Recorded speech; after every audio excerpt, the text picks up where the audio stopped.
The Braves were likely already looking at some possible bullpen targets at the trade deadline, but now with the injury to Nick Anderson, it makes that need even more of a high priority. We'll look at some of those bullpen targets as we get close to the trade deadline on this mailbag episode of Locked On Braves. So let's get into it. You are Locked On Braves, your daily Atlanta Braves podcast. Part of the Locked On Podcast Network, your team every day.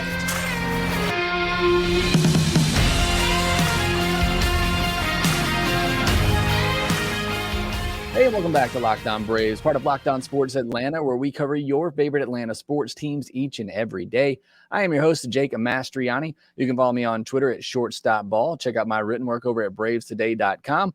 And make sure you follow the podcast on Twitter at LockedOn_Braves. Send in any questions, comments, or feedback that you have for the podcast. Today's episode is a mailbag episode, which will be delivered by all of your questions. So I do read each and every one of those, and I appreciate all of the comments and questions that are sent in for the podcast. Make sure if you're watching this on YouTube, hit that subscribe button. We're up over 6,100 subscribers on YouTube now. Make sure if you're watching there to hit the thumbs up button as well to help grow the show even more. And thanks so much to all those who support Locked On Braves, making us your first listen of each and every day. Thank you so much to all the everydayers out there who continue to let me know down in the comments section below on YouTube. It is a Mailbag Friday episode. We got a lot of great questions to get to. Obviously, now that we're middle of July, time to start talking about the trade deadline and those discussions heating up. Kind of been putting it off for a while, partly because I don't really know what's out there. And I still think that's going to be the big question right now. There's so many contenders still because of the additional playoff spots. It's really hard to know who's going to be available at the deadline. But we are in trade deadline season, so obviously want to pick up that discussion. Got a lot of other questions as well that we'll get into on today's podcast, and then preview the first series of the second half as the Braves are set to take on the Chicago White Sox. Let's jump into the first question of today's Mailbag podcast. This one coming from Georgia Sports Highlights. Who is the most likely to get traded during the trade deadline? I'm assuming that we're talking about prospects here. I don't see the Braves trading anybody off the Major League roster. I know there's at least one article out there, I'll at least say, from Jim Bowden of The Athletic that floated the idea of trading Travis d'Arnaud just because it's a big asset. I don't see the Braves trading anybody off the Major League roster unless it's a Sam Hilliard or somebody like that. So prospects who are most likely to get traded at the deadline, Jared Schuster, Dylan Dodd are two that come to mind for me. I know the Braves need that pitching depth, but now we're in the second half of the season. You're hopefully getting guys back. Those guys have kind of been jumped over on the depth chart a little bit. If there are teams who, need rotation help and perhaps they see some upside in these guys, I could see the Braves moving either one of those. I think you could throw Darius Vines in this boat as well. He's just a little slow coming back from injury, so teams might not want to move for that right now. But Jared Schuster, Dylan Dodd, those are the two names that come to mind for me. Those wouldn't be guys that I think would be in a big deal, but I think even if you were just trading for a setup reliever, a dominant setup reliever type, I think those are guys that you can move in that type of deal, give another team somebody who, at least feels like they could be a solid back of the rotation starter and has plenty of years of control. Perhaps they give you a little bit more than that. I think that could be a solid deal.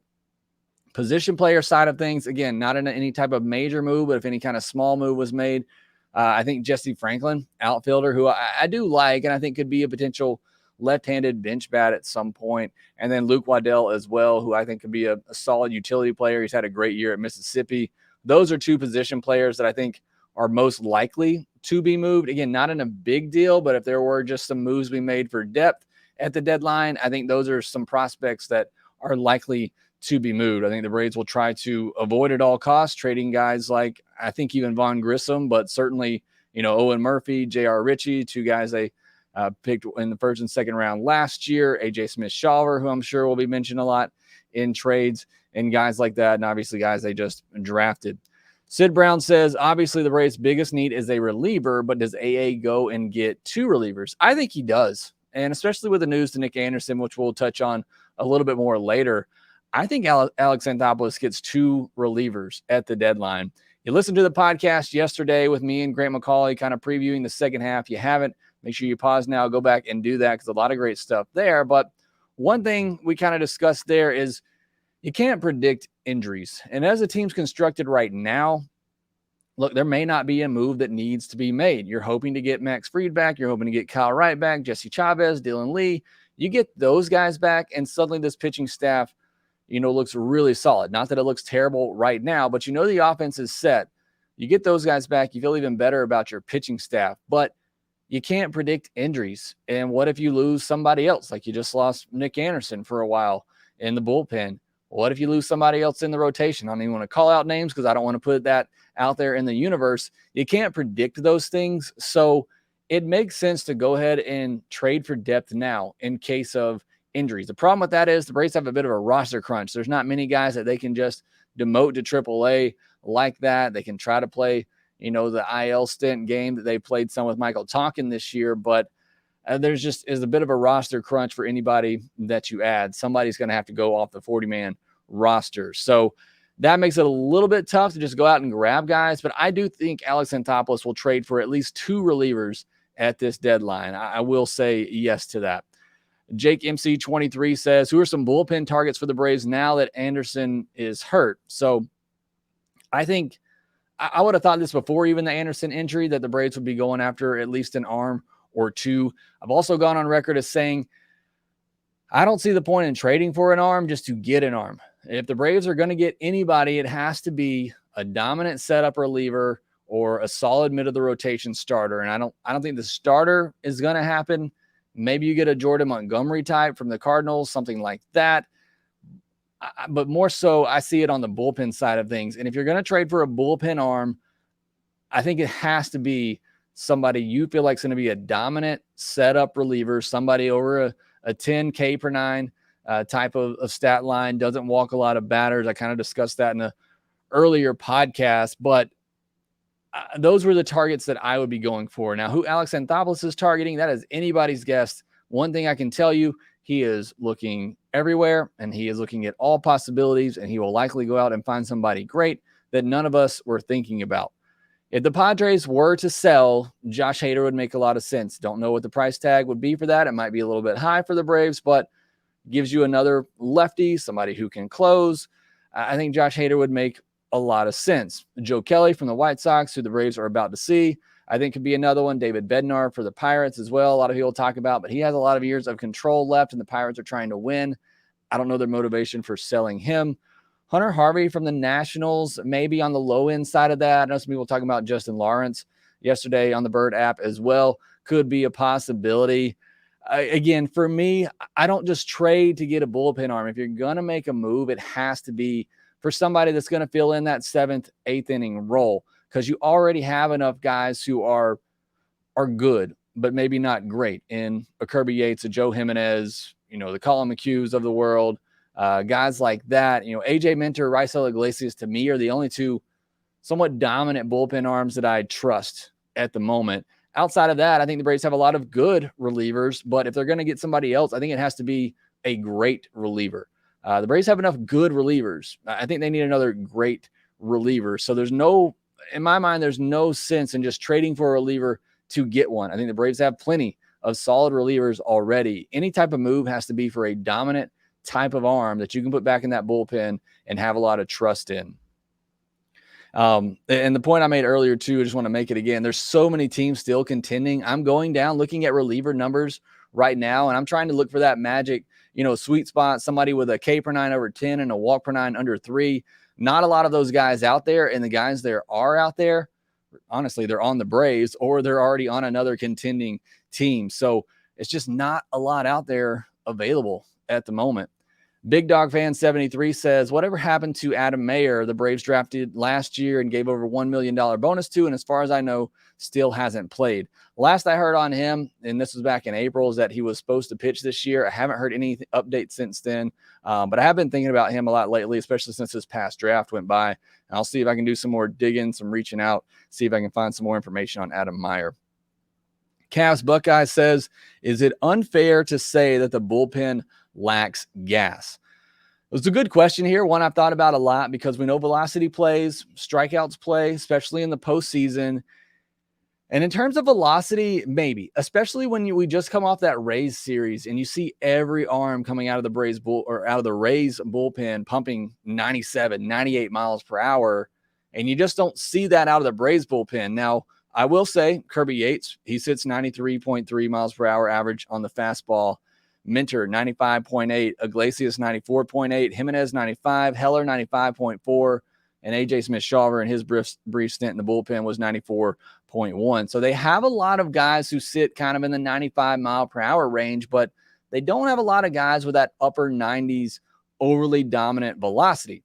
I will say all those guys I just mentioned, they all have a K per 9 over 10. So while they may not have the over dominating gas type stuff and velocity, they are still striking out a lot of batters. I mean, Kirby Yates, 12.42 K per 9, Minter, 11.16, Iglesias, 11.28, Jimenez, 10.57, Heller, 10.38, and AJ Smith-Shawver, 11.57. I mentioned AJ Smith-Shawver there because we got some questions about him after the break I want to get into. But just to solidify this answer or this question here, or the answer to this question, I think they are lacking gas in terms of velocity, and that's why I say any bullpen arm they get, I hope it is that dominant type, upper 90s velocity stuff, because I think that plays up in the postseason even more, and you can kind of get away with that type of velocity a little bit more.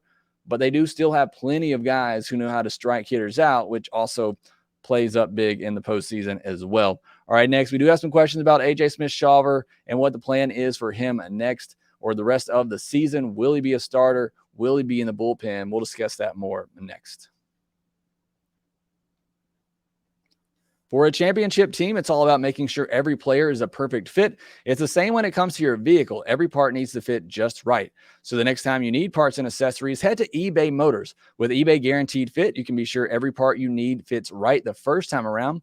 Just add your ride to My Garage and look for the green check to know where the part will fit, or your money back. Because just like in sports, confidence is the name of the game when you shop on eBay Motors. And with over 122 million parts to choose from, you'll be back in the game in no time. After all, it's easy to bring home a win when the right parts are guaranteed. Get the right parts, the right fit, and the right prices on ebaymotors.com. Let's ride. eBay Guaranteed Fit, only available to U.S. customers. Eligible items only. Exclusions apply. The Braves and White Sox will kick off the second half of the season Friday night at 7:20 p.m. Eastern. Catch every pitch of the Braves' hometown broadcast with SiriusXM on the SXM app. Search Braves. Been a really fun week on the podcast. Thank you so much for all the support. You've been killing it with the numbers, especially on YouTube, but even on the audio side as well. Thank you so much for tuning in and listening to Locked On Braves. Next week, we'll obviously have action back. So we'll have the postcast as well with me, Grant McCauley, on the Locked On Sports Atlanta on YouTube, and the audio version on the Locked On Braves podcast feed. And then I'll be back to our Miners Monday, Taco Tuesday, Saturday, Wednesday, through the league Thursday, and Mailbag Friday. All that coming for you next week. So looking forward to getting back into the groove of things there. Let's jump back into your questions here. And this one coming from Kevin Burns. He says, do we see AJ Smith-Shawver coming out of the bullpen in September and October? Corey Slovit with a similar question says, who gets more starts with the Braves in the second half, Smith-Shawver or Kyle Wright? So answer Kevin Burns' question first. Do we see AJ Smith-Shawver coming out of the bullpen in September, October? Yes. And that's why I kind of grouped AJ Smith-Shawver in with those bullpen guys I was mentioning earlier. I think they're setting him up for that unless there's just a major need in the rotation. And again, if we're getting Max Fried back, you're getting Kyle Wright back, Michael Soroka hopefully continues to improve. Obviously, you got Morton, Elder, and Strider. I just think it makes a lot of sense to put AJ Smith-Shawver in the bullpen. I think his stuff could play up there. Obviously, we know he has really good stuff with that fastball slider combination that he has. I think AJ Smith-Shawver is a perfect fit for somebody to put in the bullpen to give you another dominant type of arm. Maybe you don't use him quite in that setup role, but somebody you can throw in the 6th, 7th inning of a game who has strikeout stuff can come in and give you an inning or two. I think AJ Smith-Shawver does fit in this Braves bullpen plan down the stretch in September, and I think even in the postseason, depending on how he does. I think you do have to give him more of a look. I think they gave him, one look at the bullpen before they moved him into the rotation after they called him up. I think you do move him into the bullpen full-time in September, coming out of this Braves bullpen and give him a long look at that and then see what you have for October. Because with his stuff, I think he gives you another possible dominant option coming out of the bullpen. And then Corey Slovic says, who gets more starts for the Braves in the second half, Smith-Shawver or Wright? Again, unless there's just a major need in the rotation or Wright has a setback and we don't see him come, I'm going to say Wright because I think AJ Smith-Shawver just continues to work at AAA. And then I think come maybe August, September, depending on how things shake out in the bullpen, if there's a need there, then I think you bring in AJ Smith-Shawver to be a bullpen arm. So I would say Kyle Wright, again, assuming he comes back healthy, comes back sometime towards the end of August and maybe gets 4 or 5 starts under his belt, then I think Kyle Wright gets more starts the rest of the way. Eric Shield says, question, is it time for Alex Anthopoulos to extend Bryce Elder? Love the podcast. Keep up the great work. I'd hold off on that a little bit. I think Bryce Elder's success is not as guaranteed going forward as the success is for Spencer Strider. I think if you were going to extend Bryce Elder at this point, it'd be similar to what you did with Strider, where you're really just buying out his ARB years and then maybe a year or two of free agency. It is very risky to extend, to lock up money, guaranteed money to starting pitchers. You see the injuries and how frequent they are, and it just becomes very risky anytime that you lock up these types of pitchers. I will say Bryce Elder and the effort that he pitches with, you feel pretty good about his health long term, but I don't think we're to that point yet with Bryce Elder. I think there probably will be a little bit of regression. I think he's probably more of a third, fourth starter than he's pitched like a 1 or 2 in the first half of the season. But I don't think we're quite to that point yet. Would I hate it? Again, if it was a pretty, team-friendly deal, and I expected it probably would be, and you're really just buying out his arbitration years, I wouldn't hate it, but I don't think it's necessary for a guy like Bryce Elder, who the way that he's gotten it done so far is maybe not as foolproof as, somebody who throws a 98, 99 like Spencer Strider does and has a wipeout slider. So I would say no, not quite at this point. Kevin Burns also asked if Kyle Wright is really slow to return and if the rotation is solid, knock on wood, with Soroka Schuster as 5th, does Wright go to the bullpen? I got to think these are alternatives to the rest and some of the other pin arms. I'd rather see Kyle Wright, again, and you're talking about if he's slow to return, and all of that. I'd rather see Kyle Wright struggle through 4 or 5 starts to end the season than what I've seen from Jared Schuster so far. I think Schuster can be a solid 5th starter. But I don't see Kyle Wright going to the bullpen. It's the same kind of situation with Charlie Morton. I know a lot of people have said, Charlie Morton struggles, which, that's another conversation for another day. I don't think he struggled quite to that level of hate that he gets, but I just don't see Charlie Morton. First of all, it's not going to happen. You're not going to see Charlie Morton go to the pen, but it would even make more sense for me with Charlie Morton than Kyle Wright, because Morton has that dominant type of stuff that you see play up out of the bullpen. I don't know that Kyle Wright has that.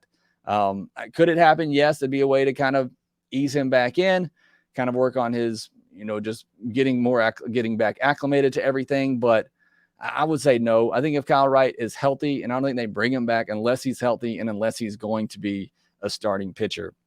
Stephen K, thoughts on the Braves plan for Nacho Alvarez? So he's played 70 games at shortstop this year, and I haven't been able to watch enough of him defensively to see if he's a fit there. My initial viewing of him last year said no, that perhaps he lacks a little bit of range, but everything I hear from people who are able to watch the minor leagues on a regular basis say that he's pretty solid there defensively. I think ultimately he's a third baseman, but again, Braves are playing him at shortstop 70 games there already this year. So I think they'll continue to do that until he proves he can't handle the position.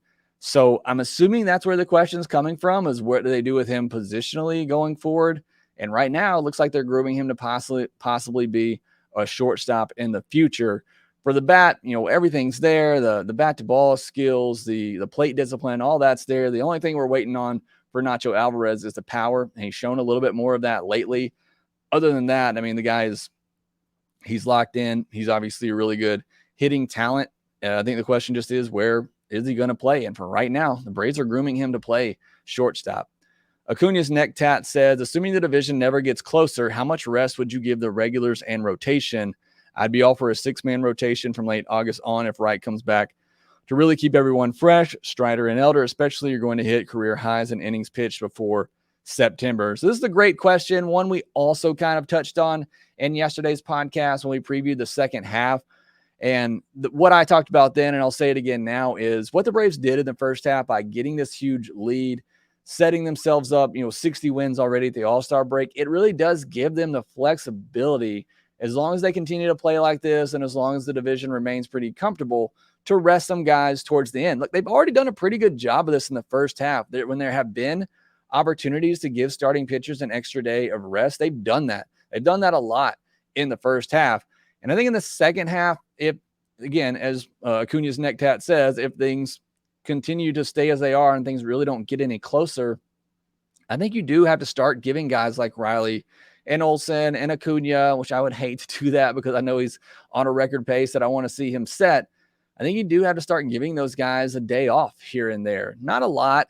And, I think towards the end, obviously what's most important is having these guys healthy for the postseason. That's been my one thing all year long, particularly Strider and Fried. I said at the very beginning of the season, before the season even started, that the key to winning a World Series is having Fried and Strider healthy. So whatever you have to do to make sure those two guys are healthy for the postseason, I think you have to do.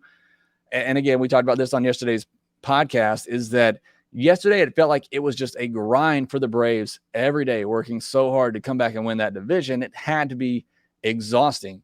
Hopefully you don't have that case this year. You can rest some guys, maybe give them a day off here or there, but then it's also, you want to keep them fresh, because if they do win the division and they get that bye, then you have that, I think it's 3 or 4 day break before you play again.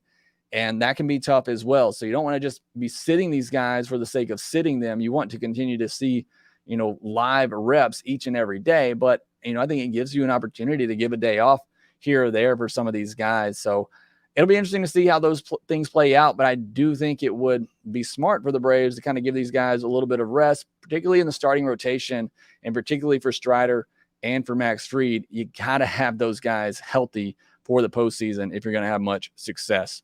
Brennan Smith, not to be negative, but if the Braves were to falter a good bit in the second half, what would you expect to be the most likely cause? Overtaxed bullpen, starter health, offensive regression? I'd love to hear what you think we might need to keep an eye on. Keep up the great work. So again, I talked about this a little bit yesterday, not specifically answering this question, but the fact that the Braves would really have to fall on their face in the second half for them, not to make the playoffs. They just need 30 more wins. There's 73 games left. They just need to win 30 of them to get to 90 wins. And 90 wins almost always gets you into the postseason. They really just had to play 500 baseball to get to 96, 97 wins, which I think will be enough to win the division this year. The Marlins have a much more difficult schedule in the second half of the season, and the Braves have 7 games left with the Phillies as well, where they can kind of determine that head-to-head. But the Braves would really have to fall on their face in the second half in order to not make the postseason. If that were to happen, the only thing I could really say is injuries. In order for the Braves to really falter and fall on their face in the second half, it would really just have to be injuries to key players. And I'm talking about 2 or 3 injuries to the lineup, one of their top rotation guys going down. Again, I'm trying not to say names because I don't want to jinx anything or put anything into the universe, but that's the only way I can see the Braves faltering in the second half, if they just have a slew of big-time injuries. And let's really, really hope that doesn't happen. But this team is so deep that, again, I think they could sustain a couple of injuries and still, kind of, I don't want to say breeze, but still kind of coast somewhat into the postseason and win 90-plus games. Jacob Duncan, hey, Jake, I guess we will find out tonight for sure, but any idea if the SAG AFTRA strike will impact Braves broadcast? I have no idea what that is. I'm going to say no. I don't think it affects the Braves broadcast. Not sure the dynamics at play. Also, which players concern you the most with potential regression? I think we have enough depth to weather those dips. What do you think? Similar to the kind of the question we had before, I think you should probably expect a little bit of regression from Orlando Arcia, which I think we've started to see. I don't think he's going to be a 330 hitter like he was for most of the first half. Still think he'll be a solid contributor at the bottom of the lineup. We kind of talked about that last week as well, last Friday's Mailbag podcast. You want to give that a listen. And I would expect a little bit of regression for Bryce Elder. I don't think he's going to be a sub 3 RA pitcher in the second half. I still think he'll be a solid 3rd or 4th starter and you get Max Fried back, and then, that really kind of helps there a little bit, pushes the need down for him to be as great as he has been, which he has been great. And I do still really like Bryce Elder, but those are two guys I would expect a little bit of regression from. I had already kind of talked about the fact that I think Nick Anderson was set up for some regression, and he was, and now he's injured. But I think those would be the three guys, that I would have said already that we're expecting some regression in the second half. But as you mentioned, and as I just said a minute ago, I think this team has plenty of depth to cover over whatever type of progression or regression they might have. Final question here. This one coming from Bellfire. He says, congrats on the new baby. 2 questions. 1, what do you think would be the toughest matchup for the Braves in a playoff series? So good question here. One I haven't thought a lot about. But I do think the Rays, who the Braves just played, I think they, at full strength could give the Braves a lot of problem just because of their pitching, the dominant type of pitching that they have, which we saw in that series is very good. And they have some good bat to ball hitters that work the counts, put the ball in play, and they're just a very good team. I think the Rays, if they were to match up in the World Series, I think that'd be a pretty tough matchup for the Braves. Orioles don't scare me quite as much just because I think the Braves can get to their pitching. Obviously, Braves just ran through the AL Central contenders. And in the AL West, the Rangers, I think, could be a pretty dangerous team. Their offense is really good. Their pitching's coming around. I think they probably make some moves at the deadline. So the Rangers could be a pretty dangerous team. And the National League, obviously, you got the Dodgers. They're always going to be a dangerous team. But I think one that the Braves are better than right now, not just on the field and all the stats, but on paper as well. In the Central, nobody there that really scares me. I mean, the Braves went to Cincinnati, got, I don't want to say punched in the mouth, but, had a big lead on Friday night, kind of blew that, but then came back and won the next 2 games in Cincinnati. So the Brewers are a good team, but I think the one that the Braves are far superior to right now. And then, whoever comes out of the NL East, whether it be the Marlins, the Phillies, whoever it might be, the Braves have pretty much owned that division. So there's nobody really in the National League that scares me. I'd say the Dodgers may be the one team there that scared me in the National League. In the American League, probably the Rangers or the Rays would be the team that scare me the most. Second question from Bellfire. What Braves player name are you projecting to be Baby Levi's first word? So I'm going to say Ronald. I end up yelling Ronnie or Ronald a lot during games. My oldest is already now saying Ronnie whenever I'm watching games, saying, let's go Ronnie or stuff like that, just because that's what I'm always shouting during games. So I'm going to say either Ronnie or Ronald is probably going to be the first player name for Baby Levi. Thanks so much for the questions there. Got a little bit of news to get into. Actually, there were several transactional moves. One we already talked about with Nick Anderson on Thursday. We'll discuss that and then preview the White Sox series here next. You already know by now that Bird Dog shorts are some of the best looking and fitting shorts on the market, and I'm so happy that they sent me a pair because I love wearing them. I wear them all over the place. I actually wore them at the hospital while we were there for the birth of our child because not only do they feel good, they look great, they keep me cool. Something that I really love, they have their anti-stink, sweat-wicking fabric that keeps you cool and dry all day long, but you also look really good when you're wearing these Bird Dog shorts, which I needed because wasn't looking my best at the hospital or feeling my best, but because I had my Bird Dog shorts on, I looked great for all the baby pics. Bird Dog's stretch khaki shorts are designed to fit slimmer through the thigh and leg, giving you a truly sculpted look. Go to birddogs.com/LockedOnMLB. Enter the promo code LockedOnMLB for a free Yeti-style tumbler with your order. That's birddogs.com/LockedOnMLB or use promo code LockedOnMLB at checkout for a free Yeti-style tumbler. You won't want to take your Bird Dogs off, we promise you. Mentioned there was a good bit of news on Thursday. The Braves claimed outfielder Dalton Guthrie off waivers from the Giants and optioned him to AAA, adding some more outfield depth there. To make room, Nick Anderson was placed on the 60-day injured list with right shoulder strain, a bit of a surprise there. Was already kind of talking about Anderson had been regressing. You really have not seen him be used in those high leverage roles here lately. He's kind of gotten passed over by Yates, Jimenez, and Heller over the last several weeks. And now you're seeing that he's dealing with a shoulder strain. I really hate it for Anderson, who's worked so hard to get back. Was really great for the Braves early in the season, especially, and now dealing with another injury, and he'll be out till September. Don't know what role he'll play the rest of the way. The Braves added Lucas Litke and designated Roderick Munoz for assignment. I know a lot of people didn't like that, but the Braves get another lefty in the pen. I imagine he might hold that spot until Dylan Lee comes back. Just draft update. 16 of 21 draft picks have been signed, including the top six. Isaiah Drake was signed for nearly $750,000, which was almost $400,000 over slot. So the Braves get one of the more exciting picks signed and Isaiah Drake, and they've almost got their entire class signed already. Braves will take on the White Sox this weekend, starting off the second half. These are crucial games for the Braves because it is a pretty difficult schedule the rest of July. Just about every other team that they're playing will be over 500, except for the Angels, which they have one game against to end the month, starting a series, obviously, but schedule is pretty tough the rest of the way. So got to take advantage here against this White Sox team that figures to be sellers at the deadline, and they have plenty of really good options that they could sell at the trade deadline. They've highly underachieved for several years now. This team is way too talented to be as bad as they have been, especially in a weak AL Central, but they're 38-54. They're 8 games back. And again, I think they have I think they'll be very active at the trade deadline. Luis Roberts finally turning into that superstar that I thought he could be. I watched him. He obviously came through Birmingham here playing for the Barons, the AA affiliate for the White Sox, and he is one of the most impressive players, if not the most impressive player I've ever seen come through Birmingham. Injuries have really kind of held him back from breaking out before this, but he is having a superstar type of season, so he'll be fun to watch. It's a rotation of Lance Lynn, Dylan Cease, Lucas Giolito, and Michael Kopech.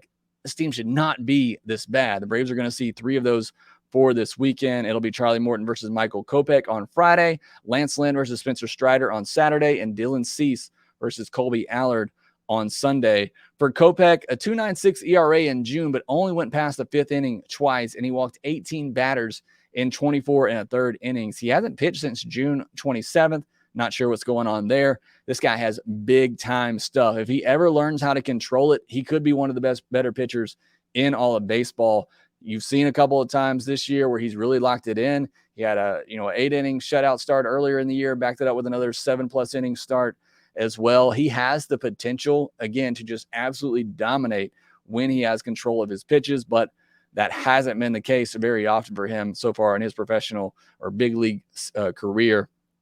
For Charlie Morton, he's been really good his last 2 starts. My biggest complaint with Charlie Morton is just the inconsistency. It's 1 good start, 1 bad start, 2 good starts, 2 bad starts. It's just up and down for him really the past 2 years now. So hopefully he can get on a roll here at the end of the season. White Sox are middle of the pack in home runs. They don't walk a lot, and they strike out a pretty good bit. So hopefully it's a good matchup for Charlie Morton and the Braves pitchers this weekend. Once again, the Braves kick off the second half at home against the Chicago White Sox on Friday night at 7:20 p.m. Eastern. It's Michael Kopech versus Charlie Morton. Catch every pitch of the Braves' hometown broadcast on SiriusXM on the SXM app. Search Braves. That will do it for this episode of Locked On Braves. Thanks so much for all the questions. Thanks so much for making us your first listen of each and every day. Make sure you follow the Locked On Braves podcast on Twitter at LockedOn_Braves. You can follow me at Shortstop Ball. Also, make sure that you rate, review, and subscribe to the Locked On Braves podcast wherever you get your podcast, and we will talk to you next time.